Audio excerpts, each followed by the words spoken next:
भक्ति की शक्ति और निस्वार्थ प्रेम को समझने के लिए शबरी और श्रीराम की कथा से सुंदर उदाहरण और कोई नहीं हो सकता।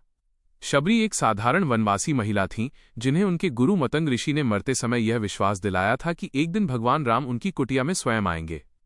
इसी एक बात को शबरी ने अपने जीवन का एकमात्र सत्य मान लिया। सालों बीत गए, शबरी बूढ़ी हो गईं, उनकी आंखों की रोशनी कम हो गई और शरीर शिथिल पड़ गया, लेकिन उनका विश्वास कभी कम नहीं हुआ। वे रोज अपनी कुटिया के रास्ते को साफ करतीं, फूलों से सजातीं और जंगल से ताजे फल चुनकर लातीं। उन्हें डर था कि कहीं राम आए और फल खट्टे निकल जाएं, इसलिए वे हर फल को पहले खुद चखतीं और मीठे फलों को ही टोकरी में रखतीं। दुनिया की नज़र में ये झूठा भोजन था, लेकिन शबरी के लिए ये उनका शुद्ध प्रेम था। एक दिन सचमुच श्रीराम अपनी खोज के दौरान उनकी कुटिया पर पहुंचे। शबरी की खुशी का ठिकाना न रहा। उन्होंने अपनी आंखों के आंसुओं से राम के पैर धोए और वही चखे हुए जूठे बेर प्रेमपूर्वक उन्हें अर्पित कर दिए।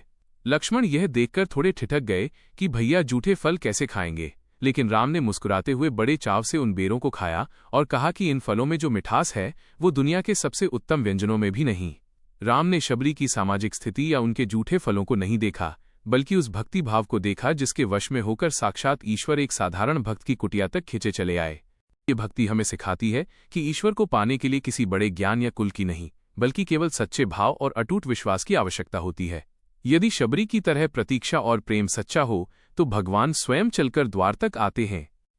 अगर आपको भक्ति का ये मार्ग और शबरी की ये कथा हृदय को छू लेने वाली लगी हो तो इस वीडियो को लाइक करें और ऐसी ही और भी आध्यात्मिक और प्रेरणादायक कहानियों से जुड़े रहने के लिए हमारे चैनल को सब्सक्राइब जरूर करें। जय श्री राम।